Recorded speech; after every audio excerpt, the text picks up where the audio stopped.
where the mind is without fear and the head is held high, where knowledge is free.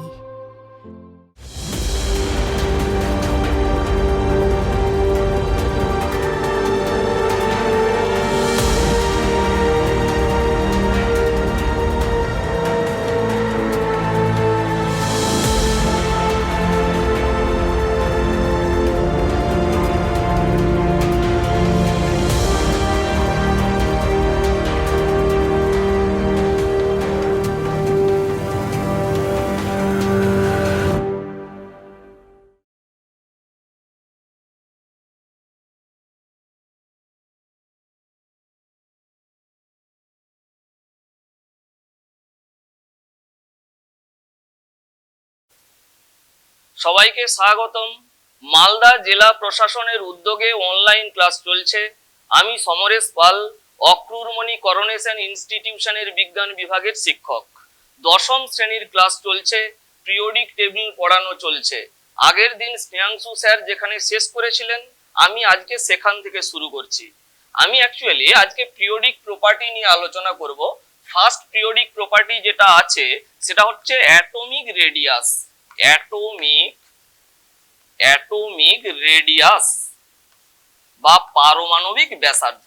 পর্যায় সারণীতে একটি নির্দিষ্ট পর্যায় বরাবর আমি যদি বাম দিক থেকে ডান দিকে যেতে থাকি, তাহলে দেখা যায় অ্যাটমিক রেডিয়াস বা পারমাণবিক ব্যাসার্ধের মান ধীরে ধীরে কমে, এবং একটা শ্রেণী বরাবর যদি উপর থেকে নিচের দিকে যাওয়া যায়, তাহলে দেখা যায় পারমাণবিক ব্যাসার্ধের মান ধীরে ধীরে বাড়ে। কি বললাম? আমি যদি একটা পর্যায় সারণীতে নির্দিষ্ট পর্যায় বরাবর বাম দিক থেকে ডান দিকে হাঁটতে থাকি, তাহলে দেখা যায় অ্যাটমিক রেডিয়াস বা পারমাণবিক ব্যাসার্ধের মান ধীরে ধীরে কমে, এবং যদি একটা শ্রেণী বরাবর উপর থেকে নিচের দিকে যাওয়া যায়, তাহলে পারমাণবিক ব্যাসার্ধের মান বাড়ে। কেন এই কথা বলছি? মনে করে একটা পরমাণু নিলাম, সোডিয়াম Na, 11তম মৌল, ইলেকট্রনিক কনফিগুরেশন কে কক্ষপথে 2টো ইলেকট্রন, এল কক্ষপথে 8টা ইলেকট্রন এবং এম কক্ষপথে 1টা ইলেকট্রন। ভালো করে যদি ইলেকট্রনিক কনফিগুরেশন লিখি, এটা নিউক্লিয়াস আছে, এটা কে কক্ষপথ, কে কক্ষপথে 2টো ইলেকট্রন আছে, 1টা ইলেকট্রন 2টো ইলেকট্রন। এল কক্ষপথে মোট 8টা ইলেকট্রন আছে, 1 2 3 4 5 6 7 8, এবং এম কক্ষপথে 1টা ইলেকট্রন আছে। নিউক্লিয়াস থেকে বাইরের কক্ষপথের ইলেকট্রনের মধ্যে যে দূরত্ব, তাকেই বলা হয় অ্যাটমিক রেডিয়াস। নিউক্লিয়াস থেকে বাইরের কক্ষপথের ইলেকট্রনের দূরত্বকে বলা হয় অ্যাটমিক রেডিয়াস। কিন্তু অ্যাটমিক রেডিয়াসের মানটা ক্যালকুলেট করা খুব ডিফিকাল্ট আছে। কেন? তোমরা বড় হয়ে বুঝবে, ইলেকট্রনের কিন্তু ওয়েভ নেচার আছে, এরকম ওয়েভ ফর্মে যায়। সুতরাং অ্যাটমিক রেডিয়াসের মানটা ক্যালকুলেশন করা কিন্তু ডিফিকাল্ট আছে। ওই জন্য নিষ্ক্রিয় মৌলের পরমাণু যারা হয়, তাদের কিন্তু অ্যাটমিক রেডিয়াসের মানটা এক্সাক্ট ক্যালকুলেট করা যায় না। আমি যে ট্রেনটা উল্লেখ করেছি, সেটা কিন্তু অ্যাকচুয়ালি ফ্লোরিন পর্যন্ত। পিরিয়ডিক টেবিলে নির্দিষ্ট পর্যায় বরাবর বাম দিক থেকে ডান দিকে গেলে অ্যাটমিক রেডিয়াসের মান কমবে বলছি। অ্যাকচুয়ালি বেরিলিয়াম, বোরন, কার্বন, যত আমি ডান দিকে যাচ্ছি অ্যাটমিক রেডিয়াসের মান কমছে, এবং ফ্লোরিনের ক্ষেত্রে সর্বনিম্ন হবে। নিয়নের ক্ষেত্রে কিন্তু অ্যাটমিক রেডিয়াসের মান বেশি হবে। নিষ্ক্রিয় মৌলগুলোর ক্ষেত্রে কিন্তু পারমাণবিক ব্যাসার্ধের মান কিন্তু বেশি হয়। পারমাণবিক ব্যাসার্ধ বেশি হয় মানেই পরমাণুর আকারও বেশি হবে, এটা মাথায় রাখবে। এখন পিরিয়ডিক টেবিলে সোডিয়ামের অবস্থান কোথায়? সোডিয়ামের বাইরের কক্ষপথ কততম কক্ষপথ? উত্তর হলো 3 নম্বর কক্ষপথ। বাইরের কক্ষপথ যেহেতু 3 নম্বর কক্ষপথ, সুতরাং সোডিয়াম তৃতীয় পর্যায়ের মৌল। বাইরের কক্ষপথ যততম কক্ষপথ হয়, পর্যায় সারণীতে পর্যায় সংখ্যা হয় তত, এবং বাইরের কক্ষপথের ইলেকট্রন সংখ্যাই হয় শ্রেণী সংখ্যা। সোডিয়ামের বাইরের কক্ষপথে 1টা ইলেকট্রন আছে, সুতরাং সোডিয়াম 1 নম্বর শ্রেণীতে আছে। বাইরের কক্ষপথে যতগুলো ইলেকট্রন থাকবে সেটাই হয় শ্রেণী সংখ্যা, অর্থাৎ সোডিয়াম 1 নম্বর শ্রেণীতে আছে। বাইরের কক্ষপথে 1টা ইলেকট্রন আছে, তো মৌলটা 1 নম্বর শ্রেণীতে আছে। বাইরের কক্ষপথে 2টো ইলেকট্রন আছে, 2 নম্বর শ্রেণীতে থাকবে। বাইরের কক্ষপথে 3টে ইলেকট্রন আছে, মৌল 3 নম্বর শ্রেণীতে থাকবে। বাইরের কক্ষপথে 7টা ইলেকট্রন আছে, ওই মৌলটা 7 নম্বর শ্রেণীতে থাকবে। কিন্তু বাইরের কক্ষপথে যদি 8টা ইলেকট্রন থাকে তাহলে কিন্তু অষ্টম শ্রেণীতে মৌল থাকবে না। বাইরের কক্ষপথে 8টা ইলেকট্রন থাকলে নিশ্চিত রূপে তুমি জানবে ওই মৌলটা নিষ্ক্রিয় মৌল। নিষ্ক্রিয় মৌলের বাইরের কক্ষপথে 8টা ইলেকট্রন থাকে এবং নিষ্ক্রিয় মৌলের জন্য একটা স্পেশাল শ্রেণী রিজার্ভ আছে যেটা শূন্য শ্রেণী, কারণ নিষ্ক্রিয় মৌলগুলোর যোজ্যতা শূন্য হয়। যদি কোনো মৌলের দেখো বাইরের কক্ষপথে 8টা ইলেকট্রন আছে, তাকে কিন্তু অষ্টম শ্রেণী বলে ফেলো না, সে কিন্তু শূন্য শ্রেণীতে অবস্থিত। আর সাব গ্রুপটা কিভাবে ডিসিশনে আসবে, A B, a sub group হবে না বি সাব গ্রুপ হবে? অ্যাকচুয়ালি দুই ধরনের মৌল আছে, প্রতিনিধি মৌল রিপ্রেজেন্টেটিভ এলিমেন্ট এবং ট্রানজিশনাল মেটাল এলিমেন্ট বা সন্ধিগত মৌল। নিষ্ক্রিয় মৌল বাদে দুই ধরনের মৌল আছে বলছি, রিপ্রেজেন্টেটিভ এলিমেন্ট প্রতিনিধি মৌল এবং ট্রানজিশনাল মেটাল এলিমেন্ট সন্ধিগত মৌল। বোর্ডে নিষ্ক্রিয় মৌলগুলো বাদে বাদ বাকি যে মৌলগুলো লেখা আছে না, সবগুলো প্রতিনিধি মৌল। আর প্রতিনিধি মৌলের ক্ষেত্রে নিয়মটা হচ্ছে 1 নাম্বার এবং 2 নাম্বার শ্রেণী যদি বেরোয় তাহলে উপশ্রেণীটা লিখবে এ। অর্থাৎ কোন মৌলের পরমাণুর ইলেকট্রন বিন্যাসে আউটার সেলে যদি একটা কিংবা দুটো ইলেকট্রন থাকে তাহলে তুমি উপশ্রেণীটা লিখছো এ, এবং 3টে থেকে যদি 7টা ইলেকট্রন থাকে আউটার সেলে তাহলে তুমি উপশ্রেণীটা লিখছো বি। প্রতিনিধি মৌলের ক্ষেত্রে নিয়ম বলছি, মেন্ডেলিপের পিরিয়ডিক টেবিলের কথা বলছি। অর্থাৎ সোডিয়ামের বাইরের কক্ষপথে একটা ইলেকট্রন, সুতরাং সোডিয়ামের উপশ্রেণীটা হবে এ। সোডিয়াম বাইরের কক্ষপথ 3 নম্বর কক্ষপথ, তৃতীয় পর্যায়ে আছে, বাইরের কক্ষপথে একটা ইলেকট্রন 1a শ্রেণীতে আছে। আরো দু একটা প্র্যাকটিস করো। যেমন আমি বললাম অক্সিজেন 8 নম্বর মৌল, কে কক্ষপথে দুটো ইলেকট্রন আছে, এল কক্ষপথে 6টা ইলেকট্রন আছে, বাইরের কক্ষপথ 2 নম্বর কক্ষপথ, সুতরাং দ্বিতীয় পর্যায়ে অক্সিজেন আছে, দ্বিতীয় পর্যায়ে আছে অক্সিজেন, এবং বাইরের কক্ষপথে যেহেতু 6টা ইলেকট্রন আছে সুতরাং ষষ্ঠ শ্রেণীতে উপস্থিত হবে। অক্সিজেন ষষ্ঠ শ্রেণীর মৌল, ষষ্ঠ বি। 6 বেরোলে আমি বলবো বি। 1 এবং 2 যদি ইলেকট্রন থাকে, একটা কিংবা দুটো ইলেকট্রন যদি আউটার সেলে থাকে তাহলে সাব গ্রুপটা লিখবে এ। 3 থেকে যদি 7টা ইলেকট্রন থাকে সাব গ্রুপটা লিখবে বি। রিপ্রেজেন্টেটিভ এলিমেন্টের ক্ষেত্রে এটা হবে এবং মেন্ডেলিপের পিরিয়ডিক টেবিলের ক্ষেত্রে এটা হবে। যেমন মনে করো নিয়ন, নিয়ন 10 নম্বর মৌল, এর ইলেকট্রনিক কনফিগুরেশন কে কক্ষপথে দুটো ইলেকট্রন এবং এল কক্ষপথে 8টা ইলেকট্রন, বাইরের কক্ষপথ 2 নম্বর কক্ষপথ, সুতরাং দ্বিতীয় পর্যায়ে মৌলটা অবস্থিত, এবং বাইরের কক্ষপথে যেহেতু 8টা ইলেকট্রন আছে এটা নিশ্চিত রূপে নিষ্ক্রিয় মৌল এবং সে শূন্য শ্রেণীতে অবস্থিত হবে। ক্লোরিন 17 নম্বর মৌলের নাম ক্লোরিন, কে কক্ষপথে দুটো ইলেকট্রন, এল কক্ষপথে 8টা ইলেকট্রন এবং এম কক্ষপথে মোট 7টা ইলেকট্রন আছে। বাইরের কক্ষপথ 3 নম্বর কক্ষপথ, মৌলটা তৃতীয় পর্যায়ে অবস্থিত এবং বাইরের কক্ষপথে যেহেতু 7টা ইলেকট্রন আছে 7b শ্রেণীতে আছে। ক্লোরিন তৃতীয় পর্যায়ের 7b শ্রেণীতে অবস্থিত। আরেকটা প্র্যাকটিস করাচ্ছি, মনে করো ক্যালসিয়াম, কিছুই নেই, জাস্ট ইলেকট্রনিক কনফিগুরেশন করবে। কে কক্ষপথে দুটো ইলেকট্রন, এল কক্ষপথে 8টা ইলেকট্রন, এম কক্ষপথে 8টা ইলেকট্রন, এম কক্ষপথে দুটো ইলেকট্রন। এর বাইরের কক্ষপথ কততম কক্ষপথ? 4 নম্বর কক্ষপথ। বাইরের কক্ষপথ 4 নম্বর কক্ষপথ, সুতরাং ক্যালসিয়াম নামক মৌলটি চতুর্থ পর্যায়ে আছে এবং বাইরের কক্ষপথে যেহেতু দুটো ইলেকট্রন আছে সুতরাং দ্বিতীয় শ্রেণীতে আছে, 2a শ্রেণী। বাইরের কক্ষপথে একটা ইলেকট্রন কিংবা দুটো ইলেকট্রন থাকলে উপশ্রেণীটা লিখবে এ, এবং 3টে থেকে 7টা ইলেকট্রন থাকলে উপশ্রেণীটা বি লিখবে, এবং বাইরের কক্ষপথে যদি 8টা ইলেকট্রন থাকে সে নিষ্ক্রিয় মৌল, তাকে শূন্য শ্রেণীতে ফেলে দেবে। এখন আমি বলছি পিরিয়ডিক টেবিলে যদি বাম দিক থেকে ডান দিকে আস্তে আস্তে যাই পারমাণবিক ব্যাসার্ধের মান কমে যায়। কেন এই কথা বলছি? দেখো বাম দিক থেকে আস্তে আস্তে ডান দিকে যাচ্ছি, এগুলো সবাই কিন্তু দ্বিতীয় পর্যায়ের মৌল, অর্থাৎ বাইরের কক্ষপথ 2 নম্বর কক্ষপথ। লিথিয়াম, বেরিলিয়াম, বোরন, কার্বন সকলেরই বাইরের কক্ষপথ 2 নম্বর কক্ষপথ, অর্থাৎ এটা 1 নম্বর কক্ষপথ কে কক্ষপথ, এটা 2 নম্বর কক্ষপথ এল কক্ষপথ। দ্বিতীয় পর্যায়ের মৌলগুলোর সকলেরই বাইরের কক্ষপথ 2 নম্বর কক্ষপথ, সুতরাং নিউক্লিয়াস থেকে 2 নম্বর কক্ষপথের দূরত্ব মোটামুটি ফিক্সড। এখন যত আমি বাম দিক থেকে ডান দিকে যাচ্ছি তত দেখো নিউক্লিয়াসের চার্জ বাড়ছে।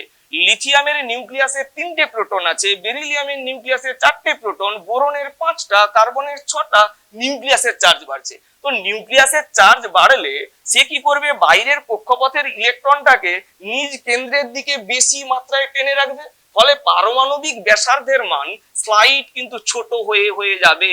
অর্থাৎ পিরিয়ডিক টেবিলে একটা নির্দিষ্ট পর্যায় বরাবর, একটা শ্রেণী বরাবর যদি উপর থেকে আমি নিচের দিকে নামি, তাহলে কিন্তু পারমাণবিক ব্যাসার্ধের মান আস্তে আস্তে বাড়বে। কেন না কক্ষপথের সংখ্যা বেড়ে যাচ্ছে।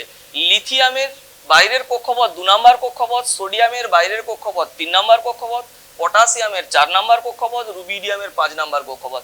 কক্ষপথ একটা বাড়ছে। কক্ষপথ বেড়ে যাচ্ছে মানে পারমাণবিক ব্যাসার্ধের মানটা কিন্তু বেড়ে যাচ্ছে। এটা অ্যাটমিক রেডিয়াস গেল। এরপরে আয়নিক ব্যাসার্ধে আসছে। আয়নীয় ব্যাসার্ধ তোমরা জেনে রাখবে, ক্যাটায়নের ব্যাসার্ধ কিন্তু পরমাণুর চেয়ে ছোট হয়। ক্যাটায়নের ব্যাসার্ধ পরমাণু অপেক্ষা ছোট হয়। আমি যদি বলি Na এবং Na+ কার আকার ছোট, না Na+ এর আকারটা ছোট, সোডিয়ামের আকারটা বড়। যদি বলি Cl এবং Cl+ কার আকারটা বড়, না Cl অ্যাটমের আকার বড় হবে, আয়নের আকার, ক্যাটায়নের আকার সবসময় ছোট হবে। কেন ক্যাটায়নের আকার ছোট হয়, না এর পেছনে দুটো কারণ আছে। কিছু কিছু মৌল আছে তাদের আউটার সেলে যতগুলো ইলেকট্রন আছে সবকটাই ইলেকট্রনকে পরিত্যাগ করেই তারা ক্যাটায়নে পরিণত হয়। যাদের ক্ষেত্রে বাইরের কক্ষপথে কম সংখ্যক ইলেকট্রন আছে, বিশেষত ধাতুগুলোর ক্ষেত্রে যাদের কম সংখ্যক ইলেকট্রন আছে, তারা কিন্তু সবকটাই ইলেকট্রন পরিত্যাগ করেই ক্যাটায়ন উৎপন্ন করে। সুতরাং কক্ষপথের সংখ্যা একটা কমে যায়। আমি যদি বলি সোডিয়াম আর Na+, সোডিয়ামের ইলেকট্রনিক কনফিগুরেশন দেখো, K কক্ষপথে 2টো ইলেকট্রন, L কক্ষপথে 8টা ইলেকট্রন এবং M কক্ষপথে 1টা ইলেকট্রন। কিন্তু যদি আমি Na+ এর ইলেকট্রনিক কনফিগুরেশন করি, তাহলে K কক্ষপথে 2টো ইলেকট্রন এবং L কক্ষপথে 8টা ইলেকট্রন আছে। সুতরাং এখানে বাইরের কক্ষপথ 3 নম্বর কক্ষপথ, এখানে বাইরের কক্ষপথ 2 নম্বর কক্ষপথ। ক্যাটায়নের ক্ষেত্রে একটা কক্ষপথ কমে যাচ্ছে। সুতরাং ক্যাটায়নের ক্ষেত্রে তার আয়নীয় ব্যাসার্ধের মান কিন্তু কমে যাবে। যেমন মনে করো ম্যাগনেসিয়াম Mg, Mgর ইলেকট্রন বিন্যাস Mg এর 12তম মৌল, K কক্ষপথে 2টো ইলেকট্রন আছে, L কক্ষপথে 8টা ইলেকট্রন আছে এবং M কক্ষপথে 2টো ইলেকট্রন আছে। বাইরের কক্ষপথে 2টো ইলেকট্রন আছে। ম্যাগনেসিয়াম যখন ক্যাটায়নে পরিণত হবে, বাইরের কক্ষপথে 2টো ইলেকট্রনই কিন্তু এ পরিত্যাগ করবে, একটা ইলেকট্রন পরিত্যাগ করবে না। বাইরের কক্ষপথে যতগুলো ইলেকট্রন আছে সবকটা ইলেকট্রন পরিত্যাগ করেই কিন্তু ম্যাগনেসিয়াম ক্যাটায়নে পরিণত হবে। কেন না যদি ক্লোরিন এসে ম্যাগনেসিয়ামকে বলে তুমি আমাকে একটা ইলেকট্রন দিয়ে দাও, আমাকে যদি তুমি একটা ইলেকট্রন দিয়ে দাও তাহলে আমার অক্টেট ফিল আপ হয়ে যাচ্ছে, আমার নিষ্ক্রিয় গ্যাসের ন্যায় ইলেকট্রন বিন্যাস লাভ হয়ে যাচ্ছে। ম্যাগনেসিয়াম কিন্তু ক্লোরিনকে একটা ইলেকট্রন দেবে না। ম্যাগনেসিয়াম ঘুরে বলে দেবে আমি 2টো ইলেকট্রন পরিত্যাগ করতে পারবো, তোমার মতো 2জনকে আমার দরকার, তুমি তোমার মতো আরো একজনকে জোগাড় করো, আমি 2জনকে সেপারেটলি 2টো ইলেকট্রন দিতে পারবো। অর্থাৎ এইভাবে তৈরি হয় MgCl2। অর্থাৎ ধাতুগুলো যাদের ক্ষেত্রে বাইরের কক্ষে কম সংখ্যক ইলেকট্রন আছে, তারা কিন্তু বাইরের কক্ষে উপস্থিত সমস্ত ইলেকট্রনগুলিকে পরিত্যাগ করে কিন্তু ক্যাটায়নে পরিণত হয়। তাদের ক্ষেত্রে কিন্তু কক্ষপথের সংখ্যা কমে যায়, যার জন্য ক্যাটায়নের আয়নীয় ব্যাসার্ধের মান কমে যায়। কিন্তু কিছু কিছু পদার্থ আছে যারা বাইরের কক্ষপথে সবকটাই ইলেকট্রন পরিত্যাগ করে না ক্যাটায়নে পরিণত হওয়ার সময়, যারা অধাতু হয়। যেমন Cl, দেখো Cl আর Cl+, Cl এর ইলেকট্রনিক কনফিগুরেশন K কক্ষপথে 2টো ইলেকট্রন, L কক্ষপথে 8টা ইলেকট্রন, M কক্ষপথে 7টা ইলেকট্রন। Cl+ এর যদি ইলেকট্রনিক কনফিগুরেশন দেখি, তাহলে K কক্ষপথে 2টো ইলেকট্রন, L কক্ষপথে 8টা ইলেকট্রন এবং M কক্ষপথে 6টা ইলেকট্রন। দেখো এখানেও বাইরের কক্ষপথ 3 নম্বর কক্ষপথ, এখানেও বাইরের কক্ষপথ 3 নম্বর কক্ষপথ। এ কিন্তু বাইরের কক্ষপথের সবকটা ইলেকট্রনকে পরিত্যাগ করেনি, কিন্তু একটা ইলেকট্রন পরিত্যাগ করার সঙ্গে সঙ্গে বাইরের কক্ষপথের কিন্তু ইলেকট্রন সংখ্যা কমে গেছে। অর্থাৎ নিউক্লিয়াস এখন কিন্তু বাইরের কক্ষপথের ইলেকট্রনটাকে বেশি মাত্রায় নিজ কেন্দ্রের দিকে আকর্ষণ করছে। কেন না এখানে ক্লোরিনের 17টা প্রোটন আছে, Cl+ এর মধ্যেও 17টা প্রোটন আছে। এখানে 17টা প্রোটন বাইরের কক্ষপথের 7টা ইলেকট্রনকে আকর্ষণ করছে, আর এখানে 17টা প্রোটন বাইরের কক্ষপথের 6টা ইলেকট্রনকে আকর্ষণ করছে। অপেক্ষাকৃত কম সংখ্যক ইলেকট্রনকে আকর্ষণ করতে হচ্ছে বলে এখানে আকর্ষণ বলটা জোরদার হবে। সুতরাং Cl+ এর আয়নীয় ব্যাসার্ধের মান কিন্তু কমে যাবে। কি বলছি বোঝা যাচ্ছে? আর অ্যানায়নের ক্ষেত্রে তুমি জানবে একটা অ্যানায়ন আছে Cl এবং Cl-, পরমাণু অপেক্ষায় অ্যানায়নের ব্যাসার্ধ কিন্তু বড় হয়। কেন না বাইরের কক্ষপথে যখনই ইলেকট্রন এক্সট্রা চলে আসবে, বাইরের কক্ষপথে ইলেকট্রন ইলেকট্রন রিপালশন বলের মান বেশি হয়ে যাবে, ফলে বাইরের কক্ষপথটা একটু স্ফীত হয়ে যাবে। সবসময় মনে রাখবে ক্যাটায়ন অপেক্ষা এনায়নের আকার বড় হয়, পরমাণু অপেক্ষা ক্যাটায়নের আকার ছোট হয়, পরমাণু অপেক্ষা এনায়নের আকার বড় হয়। আমি যদি বলি ক্রম বর্ধমান আয়নীয় ব্যাসার্ধ অনুযায়ী সাজাও, Cl, Cl plus, Cl minus, কার আকার সবচেয়ে বড়? না Cl মাইনাসের আকার সবচেয়ে বড়, তারপরে আসবে ক্লোরিন, তারপরে আসবে Cl প্লাস। পরমাণু অপেক্ষা ক্যাটায়নের আকার ছোট হবে, পরমাণু অপেক্ষা এনায়নের আকার বড় হবে। আমি কতগুলো ক্যাটায়ন লিখছি, ক্রম বর্ধমান ব্যাসার্ধ অনুযায়ী সাজাতে হবে। Na প্লাস লিখলাম, Mg ডবল প্লাস লিখলাম, Al ট্রিপল প্লাস এবং K প্লাস লিখলাম। ক্রম বর্ধমান আয়নীয় ব্যাসার্ধ অনুযায়ী সাজাতে হবে। আগে ইলেকট্রন সিস্টেমটা খুঁজতে হবে। K প্লাস হচ্ছে 18 ইলেকট্রন সিস্টেম, 19টা ইলেকট্রন ছিল পটাশিয়ামের মধ্যে, একটা ইলেকট্রন বের করা হয়েছে। সোডিয়াম 10 ইলেকট্রন সিস্টেম, 11টা ইলেকট্রন ছিল, একটা ইলেকট্রন অপসারিত হয়েছে। এ 10 ইলেকট্রন সিস্টেম, 12টা ইলেকট্রনের মধ্যে দুটো ইলেকট্রন বেরিয়ে গেছে। এ 10 ইলেকট্রন সিস্টেম, 13টা ইলেকট্রনের মধ্যে 3টে ইলেকট্রন অপসারিত হয়েছে। দেখো Na plus, Mg double plus, Al triple plus same electron সিস্টেমে আছে, কিন্তু K প্লাস 18 ইলেকট্রন সিস্টেমে আছে। যার ইলেকট্রন সংখ্যা বেশি আছে, যার ইলেকট্রন সিস্টেমটা বেশি আছে, তার আকারটা নিশ্চিত রূপে বড়। সুতরাং K প্লাসের আকারটা বড় হবে। এবং অন্যান্য যে 3টে ক্যাটায়ন আছে তাদের ইলেকট্রন সিস্টেম সেম, ক্যাটায়নের আকার তো ছোট হয়। যে ক্যাটায়নের আধান মাত্রা বেশি হবে সেই ক্যাটায়নের আকারটা বেশি মাত্রায় ছোট হবে। দেখো অ্যালুমিনিয়ামের মাথায় 3 ইউনিট পজিটিভ চার্জ আছে, সুতরাং অ্যালুমিনিয়ামের আধান মাত্রা বেশি আছে, সুতরাং এই ক্যাটায়নটা বেশি মাত্রায় ছোট হবে। Na plus, Mg double plus, Al triple প্লাসের মধ্যে Al ট্রিপল প্লাসের আকার সবচেয়ে ছোট এবং Na প্লাসের আকার সবচেয়ে বড়। সেম ইলেকট্রনিক সিস্টেমের ক্ষেত্রে যে ক্যাটায়নের আধান মাত্রা বেশি থাকবে সেই ক্যাটায়নটা বেশি মাত্রায় ছোট হবে। অর্থাৎ এরপরে আসবে Na প্লাস, তারপরে আসবে Mg ডবল প্লাস, তারপরে আসবে Al ট্রিপল প্লাস, এরপরে আসবে Al ট্রিপল প্লাস। আরেকটা প্র্যাকটিস করাচ্ছি। মনে করো আমি দিলাম K প্লাস দিলাম, Ca ডবল প্লাস দিলাম, লিথিয়াম প্লাস দিলাম এবং এর সঙ্গে দিয়ে দিলাম Na প্লাস। আগে ইলেকট্রন সিস্টেমটা দেখো, Na প্লাস হচ্ছে 10 ইলেকট্রন সিস্টেম, লিথিয়াম প্লাস হচ্ছে 2 electron system, Ca double plus 18 electron system এবং K plus 18 electron system. Lithium plus তার ইলেকট্রন সিস্টেমটা কম, একটাই কক্ষপথ আছে, শুধু K কক্ষপথ, সুতরাং ইলেকট্রন সিস্টেম কম মানে তার আকারটা ছোট। লিথিয়ামের আকারটা ছোট হলো লিথিয়াম প্লাস, এই ক্যাটায়নের আকার ছোট। এরপরে 10 ইলেকট্রন সিস্টেমে আছে সোডিয়াম, তারপরে আসবে Na প্লাস, তারপরে K প্লাস এবং Ca double plus same electronic সিস্টেমে আছে। যদি সেম ইলেকট্রনিক সিস্টেমে থাকে, যে ক্যাটায়নের আধান মাত্রা বেশি আছে সে বেশি পরিমাণে ছোট, সুতরাং তারপরে আসবে Ca ডবল প্লাস এবং K প্লাসের আকার এখানে সবচেয়ে বড় হবে। অনুরূপে অ্যানায়নগুলোর ক্ষেত্রেও একই নিয়ম। অ্যানায়ন কয়েকটা এক্সাম্পল দিচ্ছি। মনে করো O ডবল মাইনাস আছে, F মাইনাস আছে, N ট্রিপল মাইনাস আছে, 3টে অ্যানায়ন, এর সঙ্গে দিয়ে দিলাম Cl মাইনাস। আগে তুমি ইলেকট্রন সিস্টেমটা দেখো, অক্সিজেনের কটা ইলেকট্রন আছে? উত্তর হলো 10 ইলেকট্রন সিস্টেম 10টা। অক্সিজেনের 8টা ইলেকট্রন ছিল, 2টো পেয়েছে, 10টা হয়েছে। ফ্লোরিনের মোট 9টা ইলেকট্রন ছিল, একটা পেয়েছে, 10টা হয়েছে। নাইট্রোজেনের 7টা ইলেকট্রন ছিল, 3টে পেয়েছে, 10টা হয়েছে। সুতরাং O double minus, M minus, N triple minus সব 10 ইলেকট্রন সিস্টেমে আছে এবং Cl মাইনাস ইন টোটাল এখানে 18টা ইলেকট্রন আছে। ক্লোরিনের 17টা ইলেকট্রন ছিল, একটা পেয়েছে, সুতরাং এটা 18 ইলেকট্রন সিস্টেম। এখন 18 ইলেকট্রন সিস্টেম Cl মাইনাস, সুতরাং তার ইলেকট্রন সিস্টেম বেশি আছে, সুতরাং তার বাইরের কক্ষপথ সংখ্যা বেশি।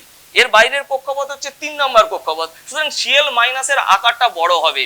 Cl মাইনাসের আকারটা এখানে বড় হবে, Cl মাইনাস সবচেয়ে বড়। এবং এবার সেম ইলেকট্রন সিস্টেমে যদি থাকে, অ্যানায়নের আকার তো পরমাণু অপেক্ষা বড় হয়। এখন যে অ্যানায়নের আধান মাত্রাটা বেশি থাকবে সেই আয়নটা বেশি মাত্রায় বড় হবে, স্বাভাবিক ব্যাপার। পরমাণু অপেক্ষা অ্যানায়নের আকার বড় হয়। যে অ্যানায়নের চার্জের মাত্রাটা বেশি থাকবে সেই অ্যানায়নটা বেশি মাত্রায় বড় হবে। সুতরাং নাইট্রোজেনের এখানে আধান মাত্রা বেশি আছে, সুতরাং নাইট্রোজেন। এরপরে আসবে N triple minus, N triple minus, তারপরে আসবে O ডবল মাইনাস, তারপরে আসবে F মাইনাস। অ্যানায়নের আকার পরমাণু অপেক্ষা বেশি হয়, সেম ইলেকট্রন সিস্টেমে থাকলে যে অ্যানায়নের আধান মাত্রা বেশি সেই অ্যানায়নের কিন্তু আকারটা বড় হবে। এবার ক্যাটায়ন এবং অ্যানায়নের মধ্যে যদি কম্পেয়ার করে এইভাবে যদি একসঙ্গে কম্বাইন করে দিয়ে দেয়, তিনটে ক্যাটায়ন দিয়ে দিয়েছে, তিনটে অ্যানায়ন দিয়ে দিয়েছে, ক্রম বর্ধমান আয়নীয় ব্যাসার্ধ অনুযায়ী সাজাও। তুমি জেনে রাখবে অ্যানায়নের আকার সব সময় ক্যাটায়ন অপেক্ষা বেশি হয়। অ্যানায়নের আকার আমি যদি বলি এইচ মাইনাস এবং কে প্লাস, কে আকারে বড় বলো, তুমি নিশ্চিত রূপে জানবে দেখো এইচ মাইনাস মাত্র 2 ইলেকট্রন সিস্টেমে আছে আর কে প্লাস সেখানে 18 ইলেকট্রন সিস্টেমে আছে। সব সময় জেনে রাখবে এইচ মাইনাসের আকারটা কিন্তু বড়। অ্যানায়নের আকারটা যে কোনো ক্যাটায়ন অপেক্ষা বেশি হয়। যে কোনো অ্যানায়নের আকার যে কোনো ক্যাটায়নের আকার অপেক্ষা বৃহৎ হবে। কারণ আরেকটা জিনিস বলি, E/M রেশিও, ইলেকট্রন সংখ্যা এবং প্রোটন সংখ্যার যে রেশিও, এই ratio is proportional two ionic radius. Electron সংখ্যা এবং প্রোটন সংখ্যার যে অনুপাত সেটা আয়নীয় ব্যাসার্ধের সঙ্গে সমানুপাতিক। অ্যাটমের ক্ষেত্রে ইলেকট্রন সংখ্যা যা থাকে নিউক্লিয়াসে প্রোটন সংখ্যা তাই থাকে। সুতরাং পরমাণুর ক্ষেত্রে, প্রসম পরমাণুর ক্ষেত্রে E/Z এর মান সবসময় 1 হয়, কিন্তু অ্যানায়নের ক্ষেত্রে ইলেকট্রনের সংখ্যা বেশি থাকে। নিউক্লিয়াসে যতগুলো প্রোটন থাকে তার তুলনায় ইলেকট্রনের সংখ্যা বেশি থাকে। সুতরাং অ্যানায়নের ক্ষেত্রে E/Z হয় গ্রেটার দেন 1 এবং ক্যাটায়নের ক্ষেত্রে E/Z হবে লেস দেন 1। সুতরাং অ্যানায়নের ক্ষেত্রে যেহেতু E/Z এই অনুপাতটা সবসময় বেশি হয়। E/Z বলতে কি বুঝি? ইলেকট্রনের সংখ্যা এবং প্রোটন সংখ্যার অনুপাত অ্যানায়নের ক্ষেত্রে সবসময় 1 অপেক্ষা বেশি হবে, যার জন্য অ্যানায়নের ব্যাসার্ধ, আয়নীয় ব্যাসার্ধের মান কিন্তু বেশি হবে। আর ক্যাটায়নের ক্ষেত্রে E/Z এর মান সবসময় 1 এর চেয়ে ছোট, সুতরাং ক্যাটায়নের ক্ষেত্রে তার আয়নীয় ব্যাসার্ধ সবসময় কম হবে। আর পরমাণুর ক্ষেত্রে E/Z তো 1। এরপরে দ্বিতীয় নাম্বার যে প্রপার্টিতে আসবো সেটা হচ্ছে ইলেকট্রোনেগেটিভিটি। 2 নাম্বার প্রপার্টি হচ্ছে ইলেকট্রোনেগেটিভিটি বা তড়িৎ ঋণাত্মকতা। ইলেকট্রোনেগেটিভিটি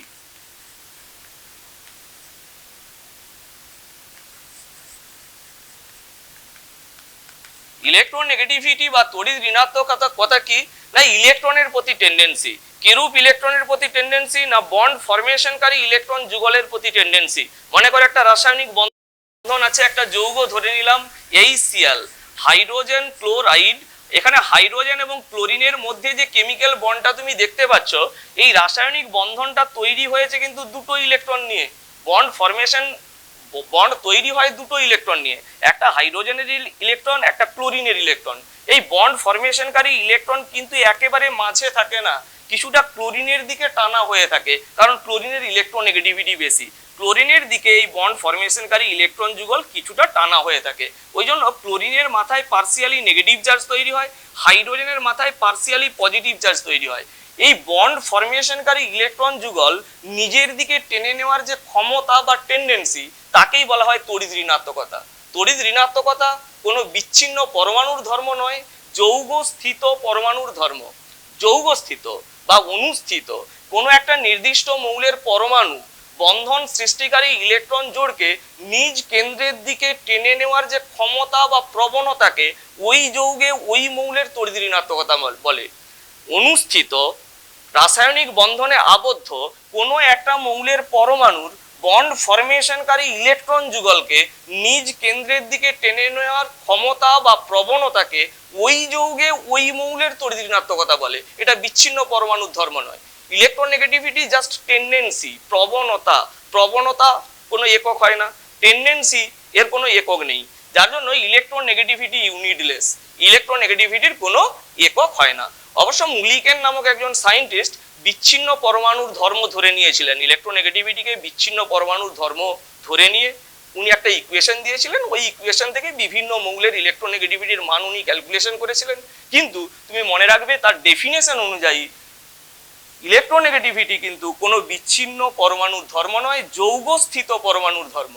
আমি যদি বলি HCl এ ক্লোরিনের তড়িৎ ঋণাত্মকতা যা হবে, কার্বন টেট্রাক্লোরাইড নামক যৌগটিতে ক্লোরিনের ইলেকট্রোনেগেটিভিটি কি একই আছে? উত্তর হলো না। কার্বন টেট্রাক্লোরাইড যৌগে ক্লোরিনের ইলেকট্রোনেগেটিভিটি আবার আলাদা হয়ে গেছে। ক্লোরোফর্ম CHCl3 যৌগে ক্লোরিনের ইলেকট্রোনেগেটিভিটি আবার আলাদা হয়ে যাবে। ভিন্ন ভিন্ন যৌগে একই মৌলের ইলেকট্রোনেগেটিভিটির মান কিন্তু আলাদা আলাদা হয়। ইলেকট্রোনেগেটিভিটি কোন কোন বিষয়ের উপর নির্ভরশীল? 1 নাম্বার বললাম অ্যাটমিক সাইজের উপর নির্ভরশীল। ইলেকট্রোনেগেটিভিটি আমি বলছি পরমাণুর আকারের উপর নির্ভরশীল, অ্যাটমিক সাইজ। যদি পরমাণুর আকারের মান বেড়ে যায় তাহলে ইলেকট্রোনেগেটিভিটির মান কিন্তু কমে যাবে। ইলেকট্রোনেগেটিভিটি পরমাণুর আকারের ব্যস্তানুপাতিক। কেন এই কথা বলছি? মনে করো ছোট্ট অ্যাটম আছে, ছোট্ট অ্যাটমের ইলেকট্রোনেগেটিভিটি বেশি হবে না একটা বড় অ্যাটম আছে, বড় অ্যাটমের ইলেকট্রোনেগেটিভিটি বেশি হবে? উত্তর হলো ছোট্ট অ্যাটমের ইলেকট্রোনেগেটিভিটি বেশি হবে, কারণ ছোট্ট অ্যাটমের ক্ষেত্রে নিউক্লিয়াসটা কাছে আছে। নিউক্লিয়াসটা কাছে আছে বলে ইলেকট্রনটাকে বহিস্থ ইলেকট্রন, সে বন্ড ফরমেশনকারী ইলেকট্রন হতে পারে, অন্য কোনো মুক্ত ইলেকট্রন হতে পারে। নিউক্লিয়াসটা কাছে আছে বলে বহিস্থ বন্ড ফরমেশনকারী কোনো ইলেকট্রন যুগলকে তার প্রতি প্রবণতা কিন্তু বেশি হবে। নিউক্লিয়াস কাছে থাকলে ইলেকট্রোনেগেটিভিটি বেশি হবে। ওই জন্য ছোট্ট অ্যাটমের ইলেকট্রোনেগেটিভিটি বেশি। ইলেকট্রোনেগেটিভিটি ইজ প্রপোর্শনাল টু বলছি 1 বাই অ্যাটমিক সাইজ। সাইজ যদি ছোট হয় তাহলে ইলেকট্রনের প্রতি প্রবণতা বেশি হবে। আকার যদি বড় হয়ে যায় তাহলে ইলেকট্রনটা, বহিস্থ ইলেকট্রনটা নিউক্লিয়াস থেকে অনেক দূরে আছে, সুতরাং বহিস্থ ইলেকট্রন অর্থাৎ বন্ড ফরমেশনকারী ইলেকট্রন যুগলের প্রতি ওর কিন্তু প্রবণতা কমে যাবে।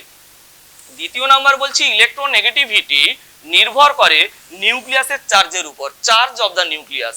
নিউক্লিয়াসের চার্জের উপর, চার্জই লিখছি, অ্যাকচুয়ালি ভাষাটা হচ্ছে এফেক্টিভ নিউক্লিয়ার চার্জ। নিউক্লিয়াসের চার্জ যদি বেড়ে যায় তাহলে ইলেকট্রোনেগেটিভিটির মানও কিন্তু বেড়ে যাবে। চার্জের সঙ্গে ইলেকট্রোনেগেটিভিটি সমানুপাতিক। চার্জ, নিউক্লিয়াসের চার্জ এর সঙ্গে, ইলেকট্রোনেগেটিভিটি চার্জের সঙ্গে সমানুপাতিক। Electronegativity En is proportional to নিউক্লিয়াসের চার্জ। অ্যাকচুয়াল ভাষাটা হচ্ছে এফেক্টিভ নিউক্লিয়ার চার্জ, কিন্তু এফেক্টিভ নিউক্লিয়ার চার্জ এখন বুঝবে না, এখন নিউক্লিয়াসের চার্জই তুমি মনে রাখবে। তবে একটা কথা বলি, প্রথম এফেক্টটা বেশি গুরুত্বপূর্ণ, পরমাণুর আকার বেশি গুরুত্বপূর্ণ। পরমাণুর আকার যদি প্রায় সমান হয়ে যায় তাহলে দ্বিতীয় এফেক্টটা দেখতে হয়। এখন ইলেকট্রোনেগেটিভিটি যদি আমি একটা নির্দিষ্ট পর্যায় বরাবর বাম দিক থেকে ডান দিকে হাঁটতে থাকি তাহলে ইলেকট্রোনেগেটিভিটির মান কিভাবে চেঞ্জ হবে?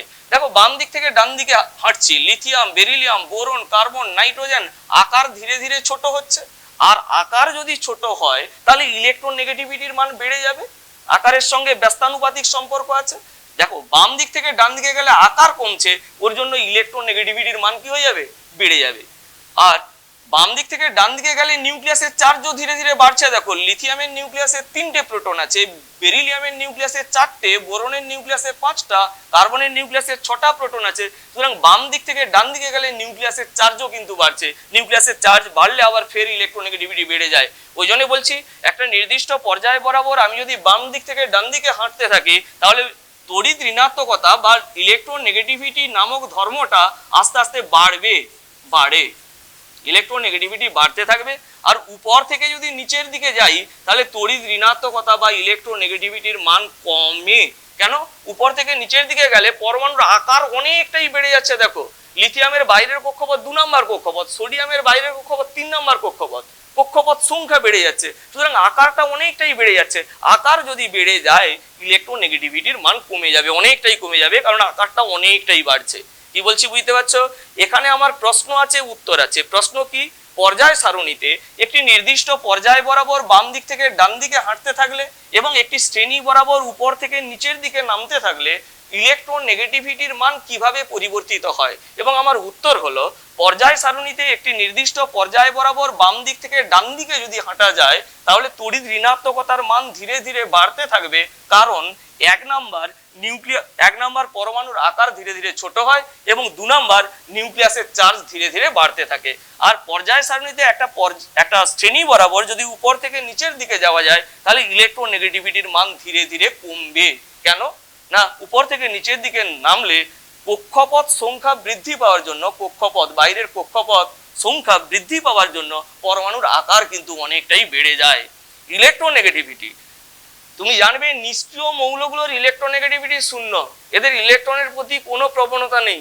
যদি এদের ইলেকট্রনের প্রতি প্রবণতা থাকতো তাহলে তো এরা যৌগ গঠন করতে সমর্থ হতো। ইলেকট্রনের প্রতি কোনোরূপ প্রবণতা নেই, সুতরাং আমি নিষ্ক্রিয় মৌল বাদে আমি লিখেছি বাম দিক থেকে ডান দিকে গেলে বাড়ে, অর্থাৎ এই দিকে আস্তে আস্তে হাঁটছি, ইলেকট্রোনেগেটিভিটি বাড়ছে, ফ্লোরিনের টপ হবে। আর নিয়নের ক্ষেত্রে ইলেকট্রোনেগেটিভিটির মান 0, ওদের ইলেকট্রনের প্রতি প্রবণতা থাকে না। সুতরাং আমি যদি হাইয়েস্ট ইলেকট্রোনেগেটিভ এলিমেন্টকে বিচার করার চেষ্টা করি, এই কর্নারে যে আছে তার ইলেকট্রোনেগেটিভিটি সবচেয়ে বেশি, সুতরাং ফ্লোরিনের ইলেকট্রোনেগেটিভিটি আছে হাইয়েস্ট, এর ইলেকট্রোনেগেটিভিটি আছে হাইয়েস্ট। এবং লোয়েস্ট কার না এই কর্নারে যে আছে, এই দিকে গেলে বাড়ে, নিচের দিকে গেলে কমে, সুতরাং এই কর্নারে যে আছে তার তড়িৎ ঋণাত্মকতার মান সবচেয়ে বেশি আছে, আর এই কর্নারে যে আছে তার ইলেকট্রোনেগেটিভিটির মান সবচেয়ে কম, কিন্তু সিজিয়াম লোয়েস্ট ইলেকট্রোনেগেটিভ এলিমেন্ট হচ্ছে caesium. Lowest electronegative element caesium, মানে হাইয়েস্ট ইলেকট্রোপজিটিভ এলিমেন্ট হচ্ছে সিজিয়াম। এইরকম ভাবে প্রশ্ন পড়ে পিরিয়ডিক টেবিলে ইলেকট্রোনেগেটিভিটি একেবারে নিয়মানুগ। পিরিয়ডিক টেবিলে বাম দিক থেকে ডান দিকে গেলে ইলেকট্রোনেগেটিভিটি বাড়বেই, উপর থেকে নিচের দিকে গেলে কমবেই। যেমন আমি বলছি ফ্লোরিন, ক্লোরিন, ব্রোমিন, আয়োডিন ক্রম বর্ধমান ইলেকট্রোনেগেটিভিটি অনুযায়ী সাজাও, তাহলে ফ্লোরিনের টপ, তারপরে ক্লোরিন, তারপরে ব্রোমিন, তারপরে আয়োডিন। কেন না টপ টু বটম ফ্লোরিন উপরে আছে, তার ইলেকট্রোনেগেটিভিটি বেশি, নিচের দিকে নামলে ইলেকট্রোনেগেটিভিটি কমে যায়। সুতরাং ফ্লোরিন, তারপরে ক্লোরিন, তারপরে ব্রোমিন, তারপরে আয়োডিন, হ্যালোজেন যে মৌলগুলো আছে তার মধ্যে ইলেকট্রোনেগেটিভিটি সবচেয়ে বেশি হচ্ছে ফ্লোরিনের, আর সবচেয়ে কম হচ্ছে আয়োডিনের। আমি যদি বলি ক্ষার ধাতু, লিথিয়াম, সোডিয়াম, পটাশিয়াম, রুবিডিয়াম, সিজিয়ামের সবচেয়ে কম এখানে। ওর নিচে একটা ক্ষার ধাতু আছে ফ্রান্সিয়াম, কিন্তু সে তেজস্ক্রিয় বলে তার ব্যবহারটা বেশি নেই বলে আমরা সিজিয়াম পর্যন্ত লিখি, সুতরাং সিজিয়াম পর্যন্ত ব্যবহার আছে। তো ফ্রান্সিয়াম রেডিও অ্যাক্টিভ এলিমেন্ট বলছি। তো নিচের দিকে নামলে ইলেকট্রোনেগেটিভিটির মান কি করবে, কমে যাবে। অর্থাৎ ক্ষার ধাতুগুলো যদি আমি সাজাই, সিজিয়ামের ইলেকট্রোনেগেটিভিটি সবচেয়ে কম আছে, তারপরে রুবিডিয়াম আছে, তারপরে পটাশিয়াম আছে, তারপরে সোডিয়াম, এইভাবে চলতে থাকবে। বাম দিক থেকে ডান দিকে যাচ্ছি, ফ্লোরিন, অক্সিজেন, নাইট্রোজেন, কার্বন, কার ইলেকট্রোনেগেটিভিটি বেশি, ফ্লোরিনের বেশি, তারপরে অক্সিজেন, তারপরে নাইট্রোজেন, তারপরে কার্বন। নিশ্চয়ই সাজিয়ে নিতে পারবে, বাম দিক থেকে ডান দিকে গেলে ইলেকট্রোনেগেটিভিটি বাড়ছে। আমি টপ 5টা এলিমেন্টের ইলেকট্রোনেগেটিভিটি লিখে দিচ্ছি। ফ্লোরিনের ইলেকট্রোনেগেটিভিটি সবচেয়ে বেশি জানবে অ্যামং দ্য এলিমেন্ট, এবং সেকেন্ড হাইয়েস্ট ইলেকট্রোনেগেটিভ এলিমেন্টের নাম হচ্ছে অক্সিজেন, থার্ড হাইয়েস্ট ইলেকট্রোনেগেটিভ এলিমেন্টের নাম হচ্ছে nitrogen, fourth highest electronegative element হচ্ছে ক্লোরিন, আর ফিফথে আসবে সালফার। এটা মোটামুটি ইলেকট্রোনেগেটিভিটির ক্রম। এটা এই ক্রমটা লিখেছি ইলেকট্রোনেগেটিভিটিকে বিচ্ছিন্ন পরমাণুর ধর্ম হিসেবে কল্পনা করে, কিন্তু উলট পালট তো হতেই পারে। তোমরা জানো ইলেকট্রোনেগেটিভিটি বিচ্ছিন্ন পরমাণুর ধর্ম নয়, যৌগ স্থিত পরমাণুর ধর্ম। যেমন একটা এক্সাম্পল দিচ্ছি আমি, মনে করো acetylene, CH triple bond CH, acetylene, এবং অ্যামোনিয়া। তোমাকে বলতে হবে অ্যাসিটিলিনে কার্বনের ইলেকট্রোনেগেটিভিটি বেশি না অ্যামোনিয়াতে নাইট্রোজেনের ইলেকট্রোনেগেটিভিটি বেশি। তুমি বলতে পারবে না নিশ্চিত রূপে, আমি তথ্য দেওয়ার জন্য এই কোশ্চিনটা করেছি। তুমি জানবে যে অ্যাসিটিলিনে কার্বনের ইলেকট্রোনেগেটিভিটি অ্যামোনিয়াতে নাইট্রোজেনের ইলেকট্রোনেগেটিভিটি অপেক্ষা বেশি আছে। অ্যাসিটিলিনে কার্বনের ইলেকট্রোনেগেটিভিটি অ্যামোনিয়ার মধ্যে উপস্থিত নাইট্রোজেন এর ইলেকট্রোনেগেটিভিটি অপেক্ষা কি আছে, বেশি আছে বললাম। দেখো এই ক্রমে লিখেছি কি, নাইট্রোজেনের ইলেকট্রোনেগেটিভিটি 3 নম্বর মৌল লিখেছি, আর কার্বন এই সিরিজের মধ্যেই নেই, কার্বন অনেক বাইরে আছে। তাহলে অমনিতে কার্বনের ইলেকট্রোনেগেটিভিটি কম থাকে, কিন্তু একটা আমি উদাহরণ দিয়ে দিয়েছি, অ্যাসিটিলিন নামক যৌগতে কার্বনের যে ইলেকট্রোনেগেটিভিটি তার মান কিন্তু অনেক বেশি, সে কিন্তু অ্যামোনিয়ার নাইট্রোজেন পরমাণুকে ছাড়িয়ে যাবে ইলেকট্রোনেগেটিভিটির মানটা। সুতরাং ইলেকট্রোনেগেটিভিটি এত ইজি জিনিস নয়, ওই দুটো বিষয়বস্তুর উপরই নির্ভরশীল নয়, আরো অনেক বিষয়বস্তুর উপর নির্ভরশীল, বড় হলে বুঝতে পারবে। 3 নাম্বার যে প্রপার্টিটা আমি পড়াবো পিরিয়ডিক প্রপার্টি, সেটা হচ্ছে আয়নীয় বিভব, আয়োনাইজেশন পোটেনশিয়াল। 3 নম্বর প্রপার্টি আয়নীয় বিভব,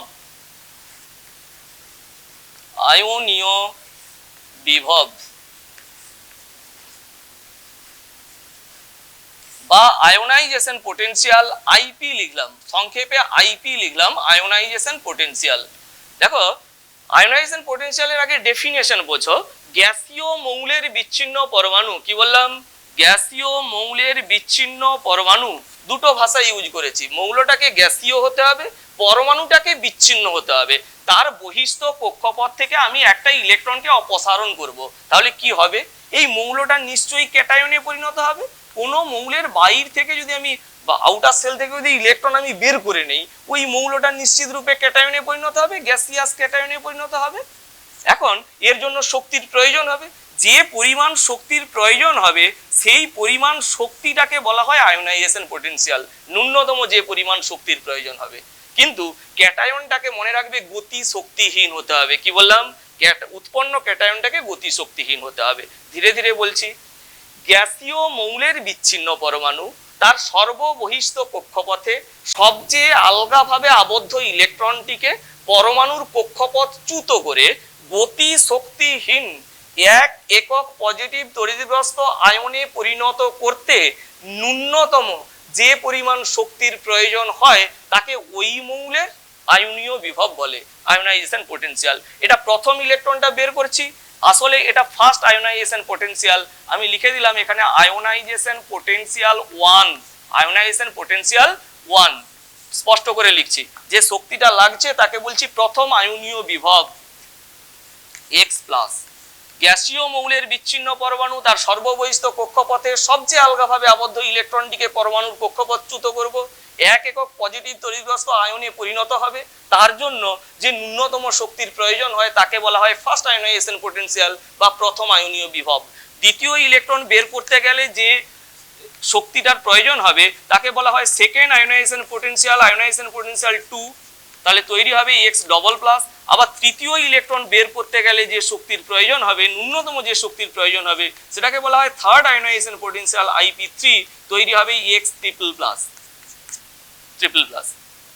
সুতরাং তোমরা জানবে থার্ড আয়োনাইজেশন পটেনশিয়ালের মান বেশি, IP3 এর মান সব সময় বেশি হবে, তারপরে মান আসবে IP2 আয়োনাইজেশন পটেনশিয়াল 2, এবং আয়োনাইজেশন পটেনশিয়াল 1 এর মান কিন্তু সব সময় কম হবে, আয়োনাইজেশন পটেনশিয়াল কম হবে। কেন না? প্রসম মৌলের পরমাণুর কাছ থেকে ইলেকট্রন বের করা খুবই ইজি আছে। প্রসম মৌল সে তো তড়িৎ নিরপেক্ষ, তার কাছ থেকে ইলেকট্রন বের করা খুব ইজি আছে। কিন্তু একটা ইলেকট্রন যখনই বের করে নিচ্ছি, পরমাণুটা যখনই ক্যাটায়নে পরিণত হচ্ছে, ওর আকারটা ছোট হয়ে গেছে। আকারটা ছোট হয়ে গেছে মানে কি? নিউক্লিয়াস বাইরের কক্ষপথের ইলেকট্রনকে আরো বেশি মাত্রায় টেনে রেখেছে, ফলে ওই ইলেকট্রনটাকে এবার পরমাণুর কক্ষপথ চ্যুত করতে কিন্তু বেশি শক্তি দিতে হবে। ওই জন্য বলছি সেকেন্ড আয়োনাইজেশন পটেনশিয়ালের মান সবসময় ফার্স্ট আয়োনাইজেশন পটেনশিয়াল অপেক্ষা বেশি হবে। কি বলছি বোঝার চেষ্টা করো। প্রসম মৌলের পরমাণু, সেখান থেকে ইলেকট্রন অপসারণ করা ইজি ব্যাপার, কারণ ওইটা তড়িৎ নিরপেক্ষ ছিল। পরমাণু মানে কি? তড়িৎ নিরপেক্ষ। কিন্তু যখন সেকেন্ড ইলেকট্রনটা আমি বের করব, সে তো ক্যাটায়নে পরিণত হয়ে গেছে। একটা ইলেকট্রন বের করলেই ও ক্যাটায়নে পরিণত হয়ে গেছে, ক্যাটায়নের আকার ছোট হয়ে গেছে।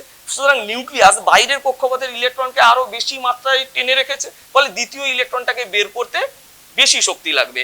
আরেকটা সমস্যা আছে, ক্যাটায়ন যখন তৈরি হয়ে যাবে না, ক্যাটায়ন তৈরি হচ্ছে, প্রথম ইলেকট্রন বের করেছি, তাহলে তার চতুর্দিকে কি হয়ে যাবে? একটা পজিটিভ তড়িৎ ক্ষেত্র তৈরি হয়ে যাবে। তাহলে এই পজিটিভ তড়িৎ ক্ষেত্রের মধ্য দিয়ে সেকেন্ড ইলেকট্রনটা যখন বার করতে হবে, কি করতে হবে?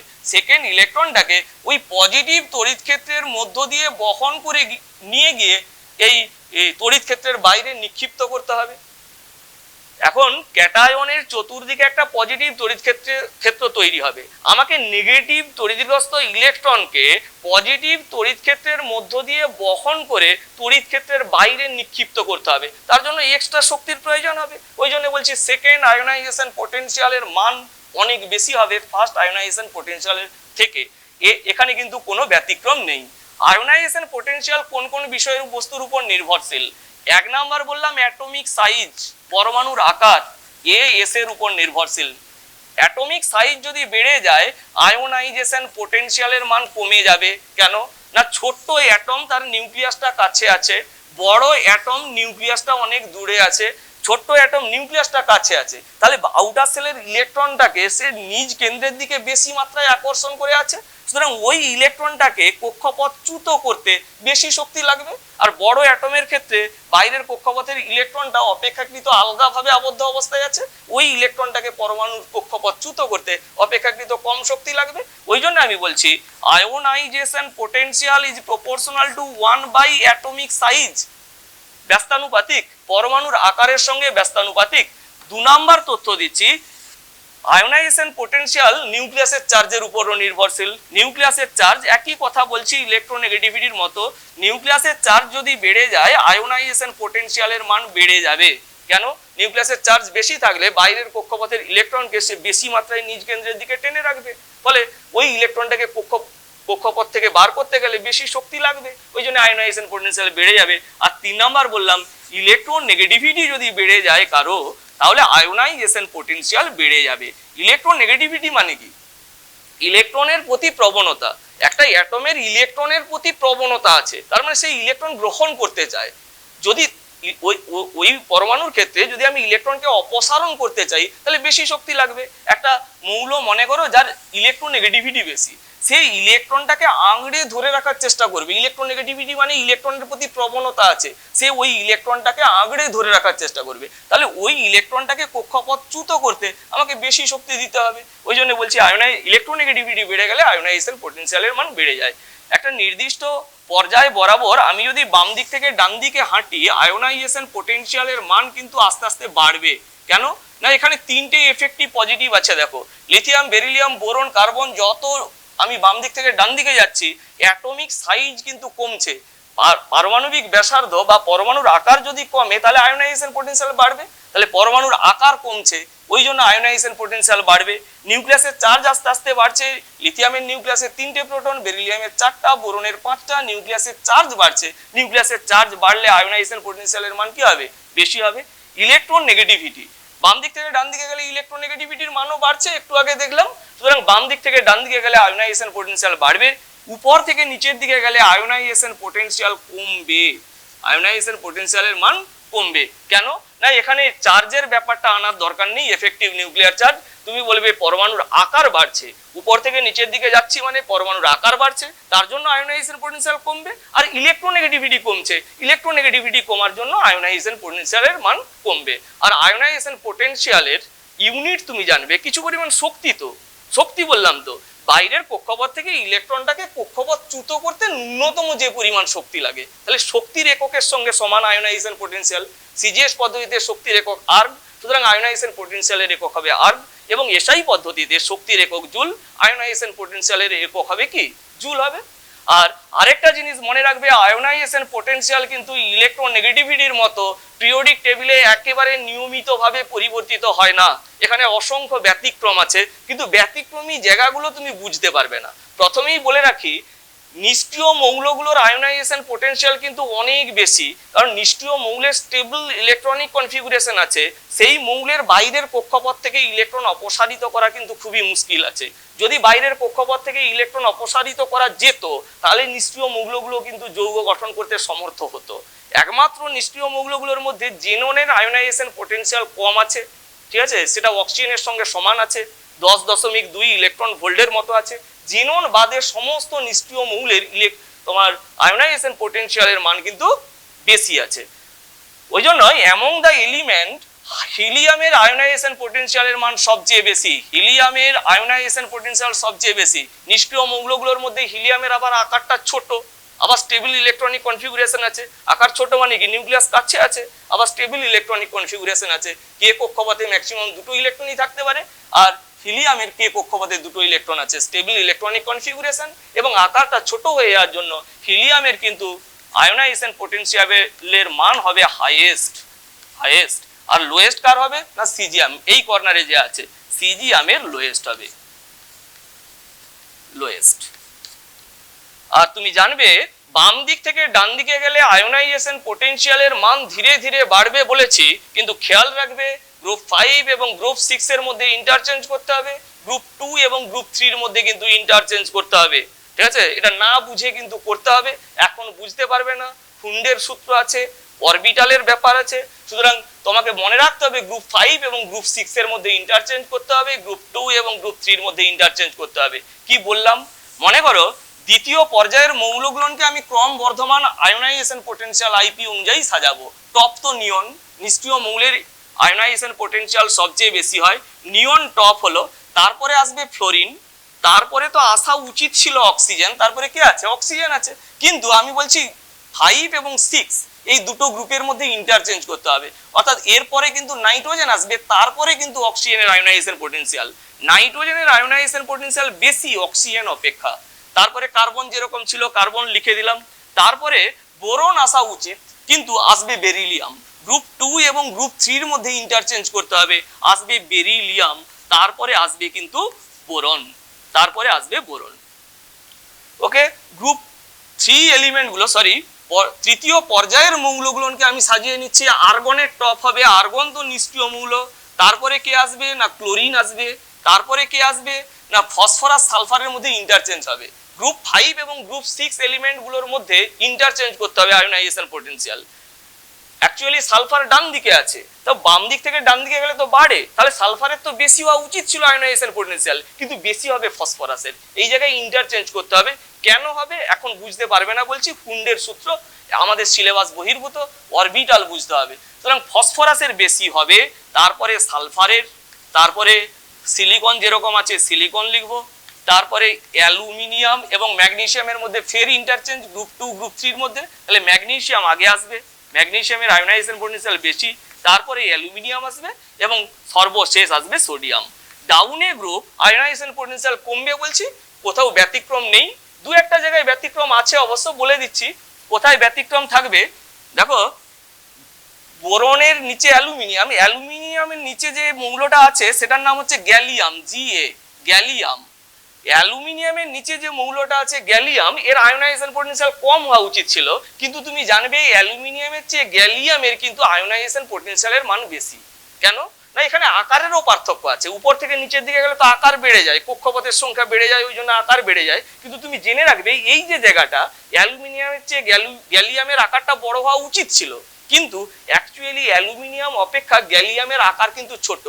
আকারের দিক দিয়ে যদি বিচার করি, গ্যালিয়ামের আকার ছোট, অ্যালুমিনিয়ামের আকারটা বড়। কার অপেক্ষা না গ্যালিয়াম অপেক্ষা। বলছি আবরণী ক্ষমতা দিয়ে ব্যাখ্যা করা যায়, শুধু তথ্যটা জেনে রাখো, ঠিক আছে? ব্যাখ্যা তো এখন জানতে পারবে না, কারণ আবরণী ক্ষমতা আমাদের সিলেবাসে নেই। তো অ্যালুমিনিয়ামের আকারটা বড় হয়ে যাওয়ার জন্য এর কিন্তু আয়োনাইজেশন পোটেনশিয়াল কম হবে, গ্যালিয়ামের আয়োনাইজেশন পোটেনশিয়াল বেশি আছে। আর অন্য জায়গাগুলো নেই, ব্যতিক্রম নেই, উপর থেকে নিচের দিকে গেলে আয়োনাইজেশন পোটেনশিয়াল কমতে থাকবে। গোটা সিরিজটা এঁকে দিচ্ছি। বেরিলিয়াম, ম্যাগনেসিয়াম, ক্যালসিয়াম, এর নিচে আছে ট্রনসিয়াম, তার নিচে আছে বেরিয়াম, তার নিচে আছে রেডিয়াম, বাদ দিলাম তেজস্ক্রিয় মৌল। বোরন, অ্যালুমিনিয়াম, গ্যালিয়াম, তারপরে আছে ইন্ডিয়াম এবং thallium, thallium, carbon, silicon, germanium, tin, SN এবং পিবি। নিক্টোজেন শ্রেণী নাইট্রোজেন, ফসফরাস, আর্সেনিক, অ্যান্টিমনি, বিসমাথকে লিখছি না, ওটা তেজস্ক্রিয়। চ্যালকোজেন সিরিজ অক্সিজেন, সালফার, এরপরে আছে সেলিনিয়াম, তারপরে টেলুরিয়াম, পোলোনিয়ামকে নিচে লিখছি না, কারণ কি ওটা রেডিও অ্যাক্টিভ এলিমেন্ট। আর halogen, fluorine, chlorine, bromine, iodine. পঞ্চম হ্যালোজেনের নাম অ্যাস্টাটাইন, অনেক সময় জিজ্ঞেস করে, এটি লিখে দিলাম। এরপরে যে পিরিয়ডিক প্রপার্টিটা আসবে 4 নাম্বার পিরিয়ডিক প্রপার্টি, সেটা হচ্ছে ধাতব ধর্ম। ধাতব ধর্ম,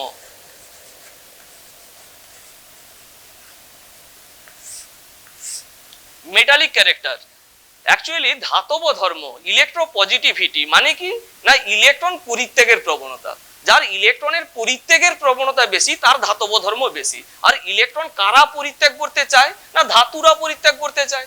অর্থাৎ পিরিয়ডিক টেবিলে যারা বাম দিকের মৌল, যাদের বাইরের কক্ষপথে কম সংখ্যক ইলেকট্রন আছে, তাদের কিন্তু ইলেকট্রন পরিত্যাগ করার প্রবণতা অনেক বেশি আছে, কারণ ইলেকট্রন পরিত্যাগ করলে তারা নিষ্ক্রিয় মৌলের কাঠামোটা লাভ করতে পারবে। সুতরাং বাম দিকে ধাতুরা থাকে এবং ডান দিকে থাকে অধাতুরা, ঠিক আছে? পিরিয়ডিক টেবিলে বাম দিকে থাকে ধাতু এবং ডান দিকে থাকে অধাতুরা। ডান দিকে যারা আছে তাদের ইলেকট্রন পরিত্যাগের প্রবণতা নেই, ইলেকট্রন গ্রহণের প্রবণতা আছে। দেখো একটা ইলেকট্রনিক কনফিগুরেশন এঁকে বোঝানোর চেষ্টা করছি।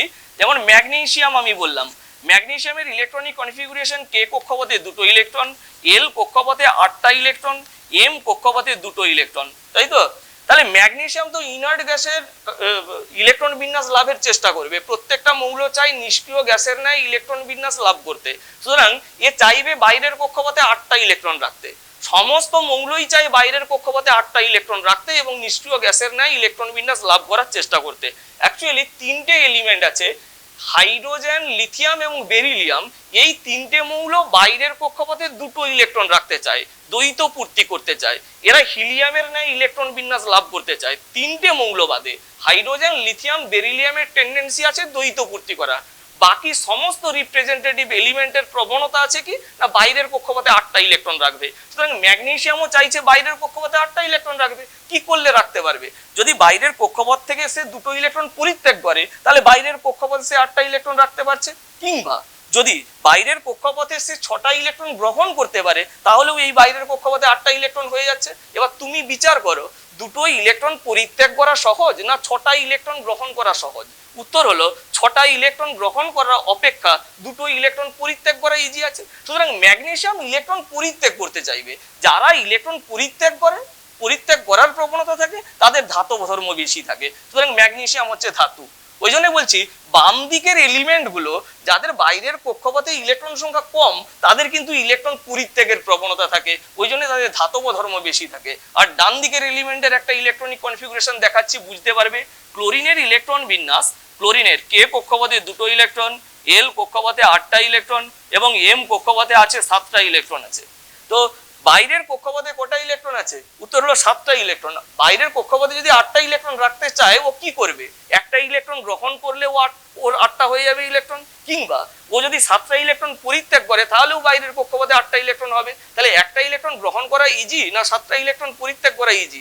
উত্তর হলো একটা ইলেকট্রন গ্রহণ করা ইজি আছে। সুতরাং ক্লোরিন একটা মৌলিক পদার্থ যে কিন্তু ইলেকট্রন গ্রহণ করতে চায়। যারা ইলেকট্রন গ্রহণ করতে চায় তারা কিন্তু অধাতু হয়, যারা ইলেকট্রন পরিত্যাগ করতে চায় তারা হচ্ছে ধাতু হয়। ওই জন্য বলছি ধাতব ধর্ম, মেটালিক ক্যারেক্টার পিরিয়ডিক টেবিলে বাম দিক থেকে ডান দিকে যদি যায় তাহলে কিন্তু মেটালিক ক্যারেক্টারের মান কমে যাবে, আর উপর থেকে নিচের দিকে গেলে মেটালিক ক্যারেক্টার ধাতব ধর্ম বাড়বে। কেন না উপর থেকে নিচের দিকে গেলে আকারটা বেড়ে যাচ্ছে।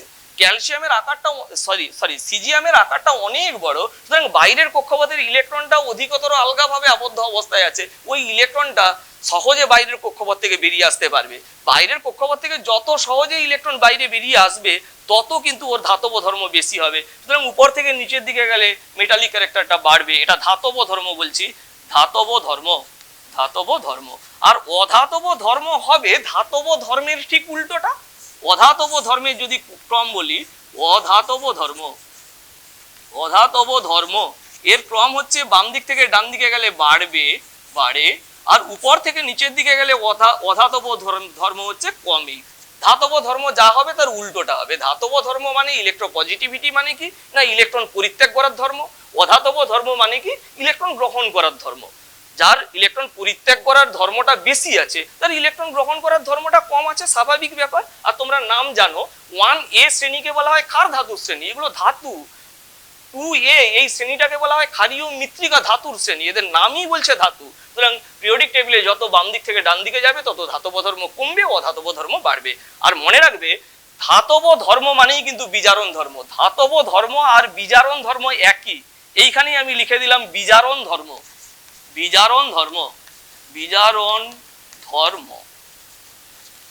ধাতব ধর্ম এবং বিজারণ ধর্ম একই। কেন বলছি না ইলেকট্রন পরিত্যাগ করা, যে যত ভালোভাবে ইলেকট্রন পরিত্যাগ করতে পারবে সে ভালো ধাতু আছে। মনে করে একটা ধাতু বললাম এম, সে ভালো ধাতু, ভালোভাবে বাইরের কক্ষপথ থেকে ইলেকট্রন পরিত্যাগ করতে পারে। ভালোভাবে ইলেকট্রন পরিত্যাগ করতে পারে মানে ভালোভাবে সে ক্যাটায়নে পরিণত হতে পারে। এখন ইলেকট্রন পরিত্যাগ করতে পারে ভালোভাবে, ভালো ইলেকট্রন পরিত্যাগ করার নাম কি? জারণ। সুতরাং যে ইলেকট্রন ভালোভাবে পরিত্যাগ করবে আমি বলবো সেই মৌলটা ভালোভাবে জারিত হচ্ছে। ভালো জারিত হচ্ছে মানে অপরকে ভালোভাবে সে বিজারিত করতে পারবে। অপরকে বিজারিত করার ধর্মটাই তো হচ্ছে বিজারণ ধর্ম। বিজারণ ধর্ম কি? অপরকে বিজারিত করার ধর্ম। যে অপরকে ভালোভাবে বিজারিত করতে পারবে তার বিজারণ ধর্ম বেশি। অপরকে ভালোভাবে বিজারিত করতে পারবে মানে ও নিজে ভালোভাবে জারিত হতে পারবে। নিজে ভালোভাবে জারিত হতে পারবে মানে নিজে ভালোভাবে ইলেকট্রন পরিত্যাগ করতে পারবে। সুতরাং বিজারণ ধর্ম যে ভালোভাবে ইলেকট্রন পরিত্যাগ করতে পারে।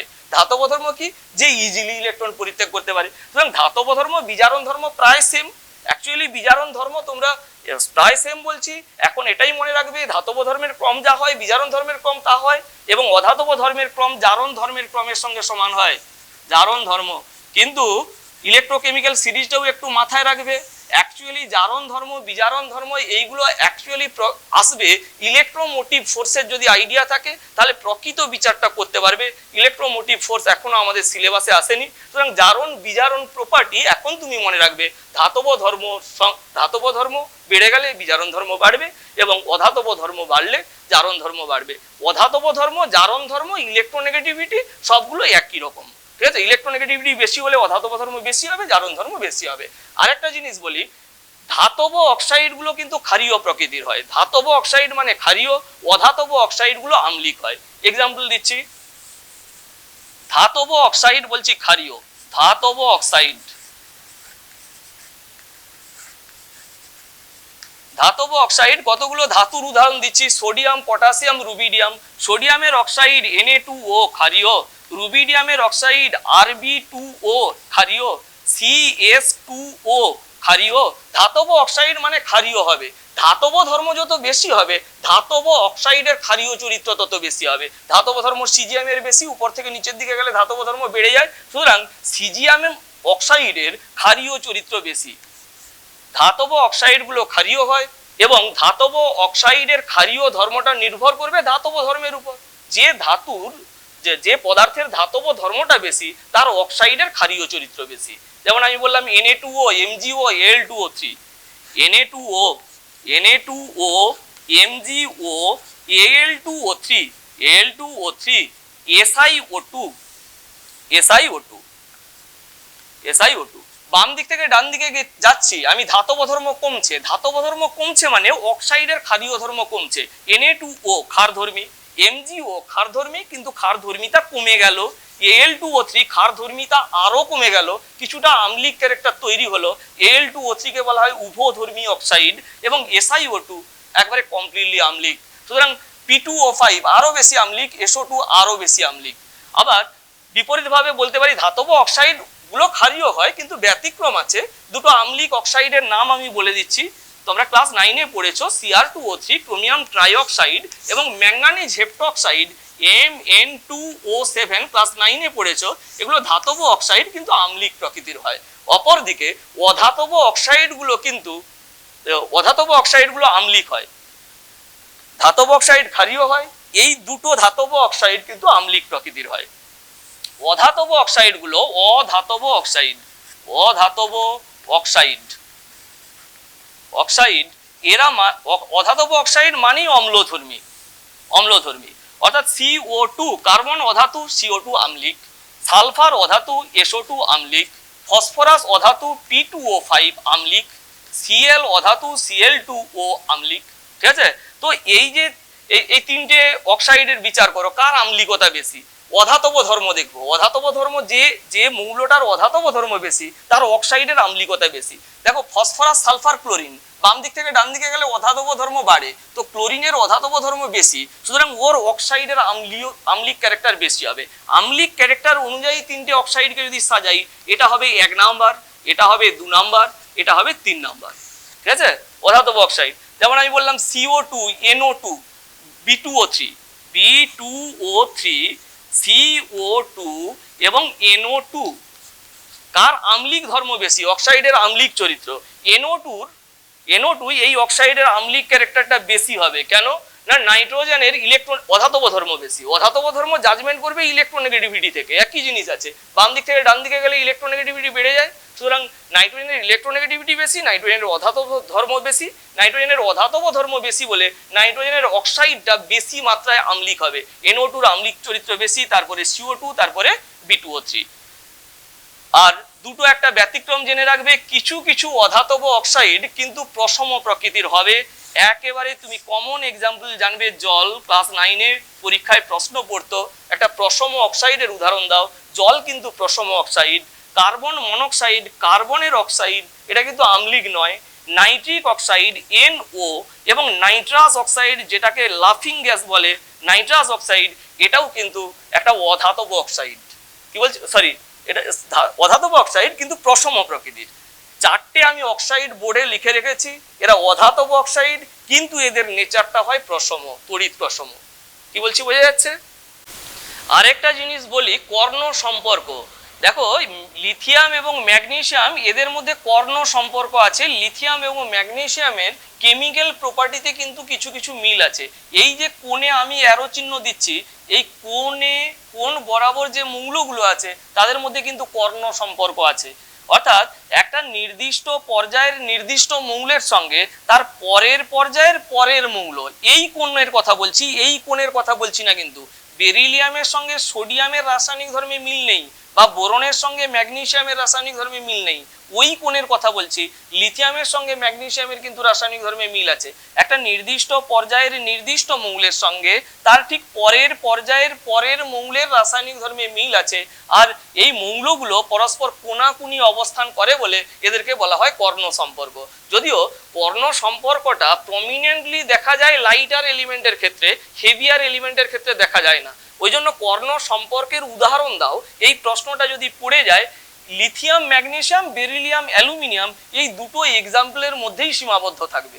যদিও আমি বলতে পারি ক্যালসিয়ামের সঙ্গে ইন্ডিয়ামেরও কর্ণ সম্পর্ক আছে, গ্যালিয়ামের সঙ্গে টিনের কর্ণ সম্পর্ক আছে, কিন্তু অত প্রমিনেন্টলি দেখা যায় না। লিথিয়াম ম্যাগনেসিয়ামের কর্ণ সম্পর্ক আছে, এদের রাসায়নিক ধর্মে মিল আছে।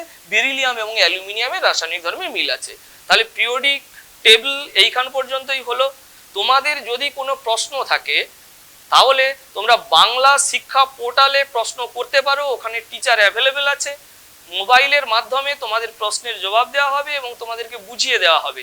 তোমাদের যাতে কোনো সমস্যা না হয় মালদা প্রশাসন উদ্যোগ নিয়েছে, আমরাও তোমাদের সঙ্গে আছি। তোমাদের শুধু একটি অনুরোধ, বাড়ি থেকে বেরোবে না, সুস্থ থাকো, ভালো থাকো, বাড়িতেই থেকো, এবং কোনো যদি প্রবলেম হয় বাংলা শিক্ষা পোর্টালে প্রশ্ন করবে এবং আমরা উত্তর দিতে প্রস্তুত আছি, তোমাদেরকে সুন্দর করে বুঝিয়ে দেবো।